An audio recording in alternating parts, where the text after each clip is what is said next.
moralmente limitan la libertad? Bueno, te dejaré los imperativos hipotéticos a ti que lo explique cuando te corresponda ahora, porque me gustaría abordar la parte cristiana de la libertad, que es un asunto, que es un discurso que tiene también una propuesta interesante. ¿Son libres entonces los cristianos? Incluso hay una canción que dice: libre, Cristo me hizo libre, libre por su sangre, libre por su cruz. Precisamente libre, Cristo me hizo libre, rompió la cadena de la esclavitud.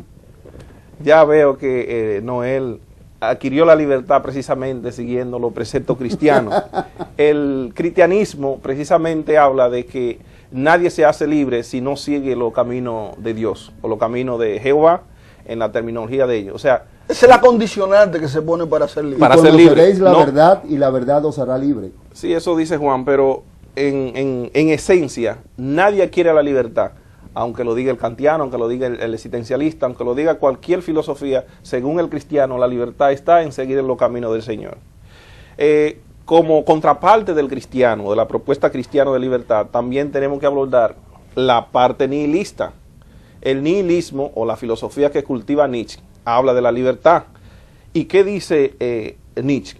Que la libertad precisamente se expresa cuando el individuo es capaz de desembarazarse de todos los preceptos morales y sociales, culturales y religiosos, o sea, que se le han impuesto. Cualquier persona que se mantenga atado a cualquier precepto de eso, sobre todo el precepto del tú debes, dice el nihilismo que la libertad se logra precisamente cuando usted obedece al yo quiero, no al tú debes. El tú debes siempre te limita. Pero eso constituiría al individuo un antisocial prácticamente. Bueno, precisamente ahora me gustaría que tú abordaras la parte que tiene que ver con la psicología. Sí, porque el hombre como que me está evadiendo. Es como cuando un boxeador se mete en la esquina para evadir los... No, yo soy libre yo soy libre de no emitir algunos juicios ni referirme a determinados temas. Yo soy libre de responder los hipotéticos y dejárselo a poder. Yo soy libre de contestar o no una pregunta, porque vivimos en un estado de libertad, ya salimos de la esclavitud, del caudillismo que se vivió por Pero mucho moralmente tiempo. Usted está obligado a responder cuando se le pregunta. Bueno, sí, mira, fíjate. Además el miedo es libre. Sí, en psicología aparecen diversas corrientes que de alguna manera le dan un tratamiento al tema de la libertad. Pero en esencia, ningún ser humano puede considerarse en lo absoluto libre. El sentido común, las personas, el sentido común en la calle, si tú le preguntas a cualquier persona si es libre, te lo va a responder con toda propiedad y con mucha seguridad. Sí, yo hago lo que yo quiera. Sí, pero dentro de ese yo hago lo que yo quiera hay un condicionamiento que le hace decir a él precisamente yo hago lo que yo quiera. A veces el ser humano, por una condición de formación, por la historia, por la cultura, por la normativa, por ese acervo de experiencia que va acumulando, de alguna manera su libertad, su comportamiento, su toma de decisión está condicionada y él a veces dentro de esa libertad precisamente no se da cuenta que es un esclavo de algo que ya pasó anteriormente.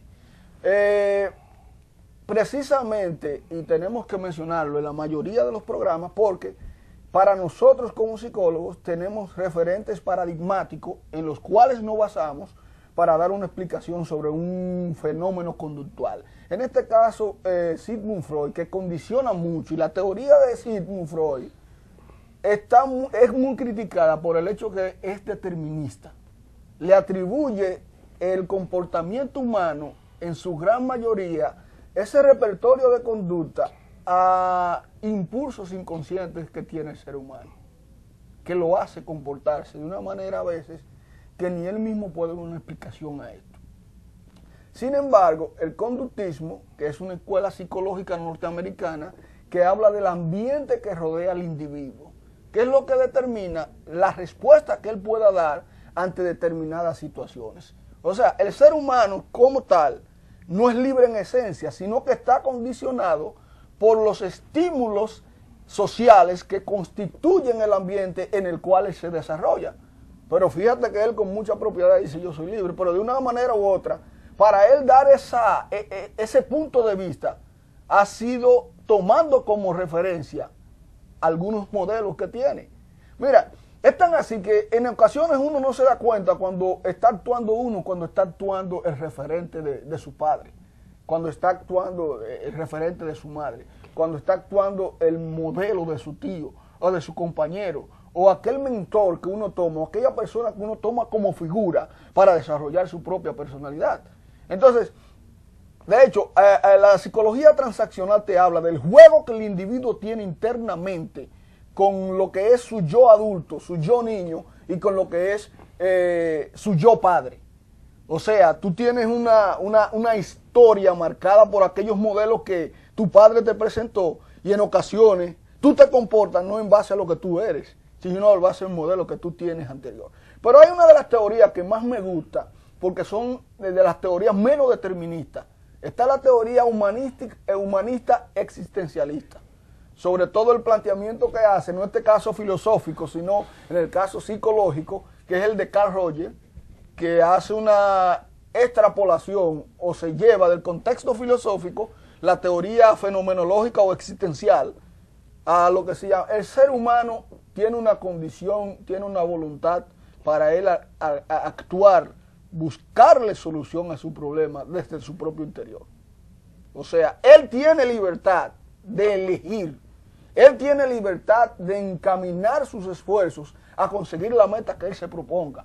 Nadie, ahí es una crítica, perdón, para ponerle ya la tapa al pongo, es una crítica que él le hace a la teoría del conductismo, a la teoría del psicoanálisis y a otras teorías más tradicionales, al cognoscitivismo, que aplica que la libertad del individuo va a depender del mapa cognoscitivo o la estructura que el ser humano tenga de la situación a la cual se enfrente. O sea, él no es libre como tal, sino está condicionado por sus pensamientos. Yo pienso que ahí hay un lindero que roza en una cercanía muy próxima con la filosofía.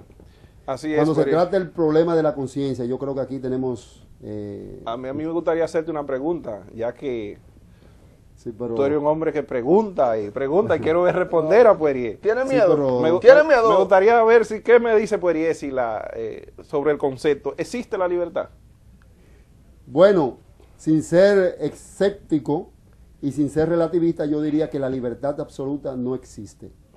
El ser humano siempre estará condicionado por el medio social. Usted está rompiendo con paradigmas empíricos, paradigmas prácticos. La mayoría de la gente piensa que sí, la libertad existe como tal. La libertad. Ellos creen que no ser libre es estar sí, pero encerrado. Sí, pero el elemento que tiene... El caudillismo. El elemento que tiene formación intelectual o el que aspira a ser intelectual no se puede guiar por elementos obviamente empíricos. Pero hay montañas de libros de gente diciendo que sí existe la libertad. Entonces, me gustaría que sea categórico. Bueno, pero yo aclaré que la libertad en sentido absoluto no puede existir.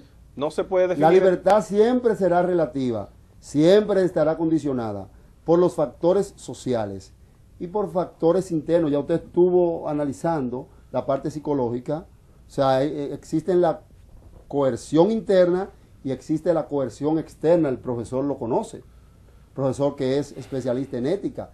Es decir, el individuo siempre estará condicionado, sea por un conjunto de valores, está sea condicionado por una sociedad determinada, por una época. Pero, por ejemplo, tú estás opinando libremente, ¿eso no sería una manifestación de la libertad o un tipo de libertad? Lo que está diciendo ahora mismo, lo está diciendo bajo la influencia o bajo la presión de alguien, o está haciendo uso de sí, pero su eso siempre es relativo, porque fíjate, yo tengo libertad para opinar aquí, pero no tengo libertad para muchas cosas. Sí, pero por lo menos la libertad de opinar la tiene, ¿o no? Sí, bueno. Sí, pero esa libertad de opinar está condicionada. Siempre y cuando, como usted conoce que es especialista en ética, siempre y cuando mis opiniones no lesionen de alguna manera la dignidad de otras personas. Sí, pero eso que tú estás opinando, ¿tú naciste con eso? No, eso fue porque la conciencia es un producto social también. La conciencia se construye. Hay un y en la medida en que vamos conociendo